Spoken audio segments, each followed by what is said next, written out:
I'm Kathy Maxwell. I'm Nathan Maxwell, And welcome to the Good Faith Bible Study Podcast, where we'll offer a few additional insights about the Bible study lessons from Good Faith Magazine. Get the magazine and learn more at goodfaithmedia.org.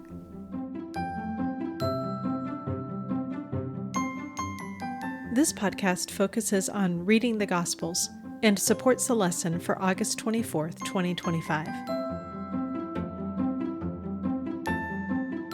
If you read the Bible study lesson for this week, you've noticed that we don't have a focal text. Instead, we're talking about one of those skills of biblical interpretation.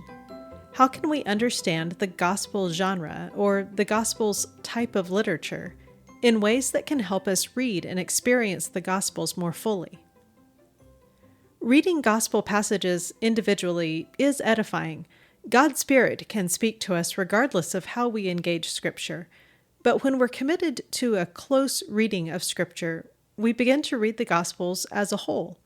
What is it like to experience the whole story of Jesus, from incarnation to resurrection? And when we begin to hear the Gospel stories as a whole, it's not long before we start to read the Gospels beside each other. Why do Matthew and Luke begin with birth narratives, and Mark and John do not? Luke includes the ascension of Jesus. Why don't the other Gospels?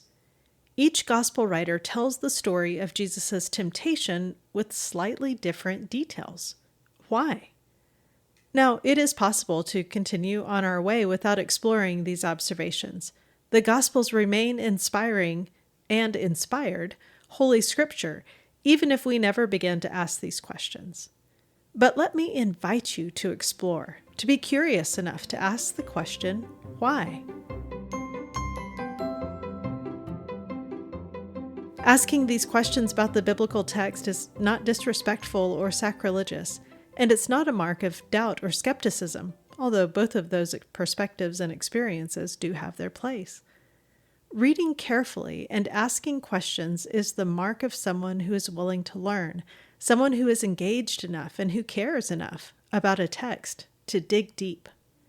It's an adventure, yes, one that for me is endlessly fascinating and transformative, but it's not without its risks. Sometimes questions feel like they always just lead to more questions, and sometimes there isn't really an answer to the why. In my experience, asking questions hasn't really led me out of the mystery of faith into having all of the answers. Asking questions has instead led me deeper into the mystery of learning to know and love God and my neighbor as myself. As this week's lesson suggests, the Gospels don't just give us a single snapshot of Jesus. They give us portraits, each one showing a particular truth about Jesus. So imagine 4 different artists painting the same scene, each one from a different angle, each one choosing different colors and lighting and brush strokes. The scene is the same, but the portraits are distinct. In this podcast, we'll study the ways that the gospel writers portray Jesus' crucifixion, particularly Jesus' last words from the cross.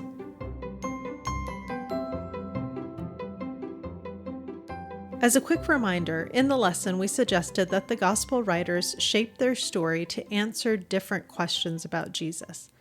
In Matthew's gospel, how does Jesus shape our communities to be God's promised people? In Mark's Gospel, what does it mean to follow a suffering Messiah? In Luke's Gospel, how does Jesus embody God's justice for the outcast? And in the Gospel of John, who is this Jesus who reveals the heart of God?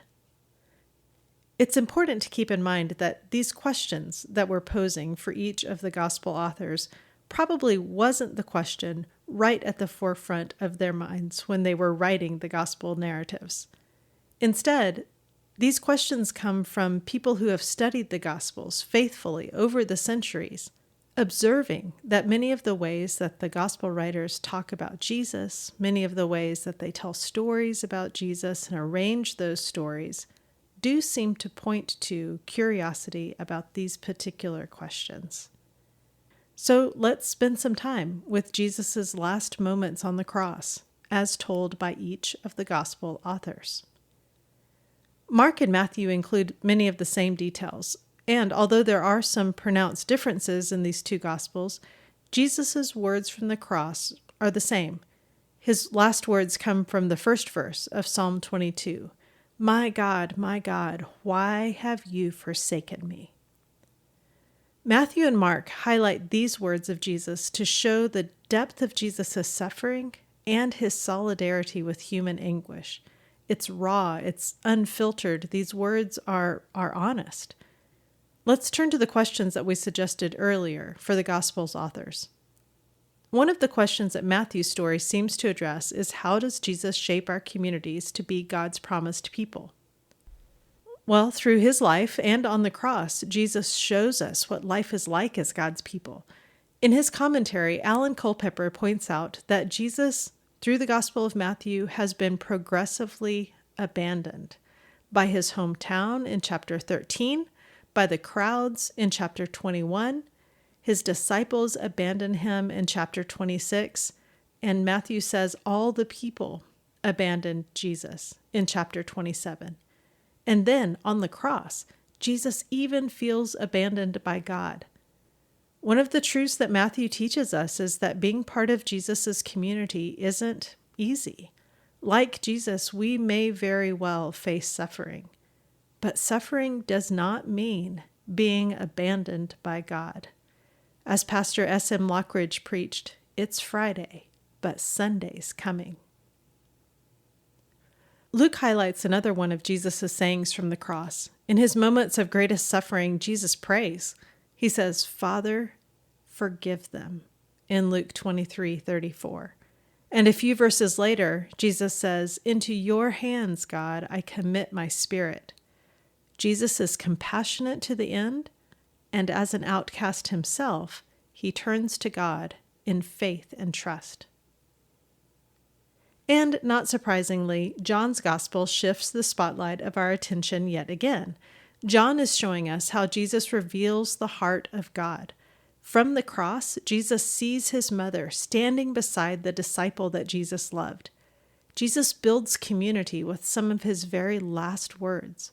Woman, he says to his mother, here is your son.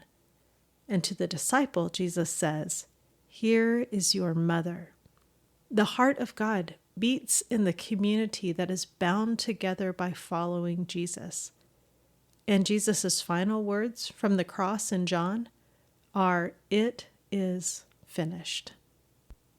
Jesus is intentional and decisive about completing his mission. The heart of God is steadfast and tenacious. It is faithful to the end.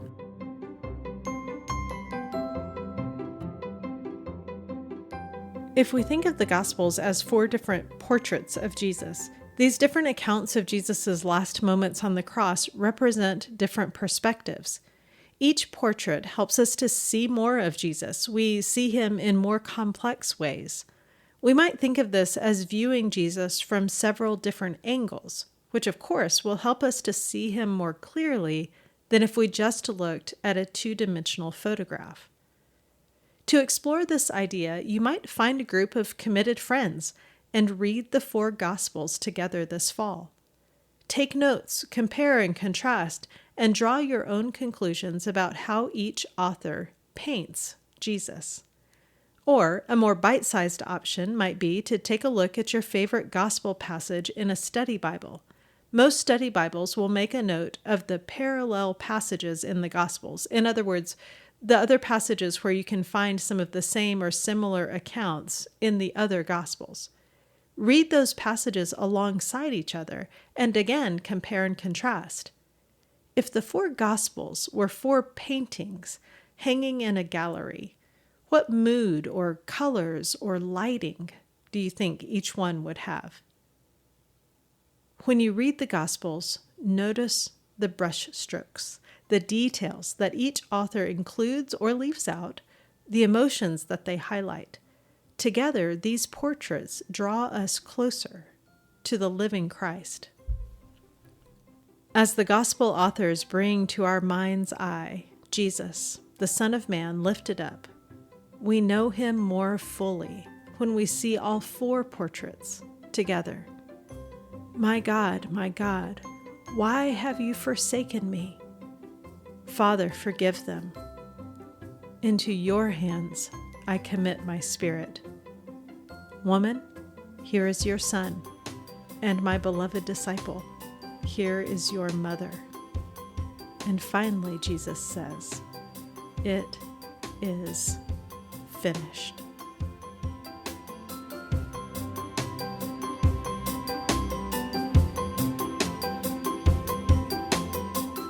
Our podcast music comes from Pond 5.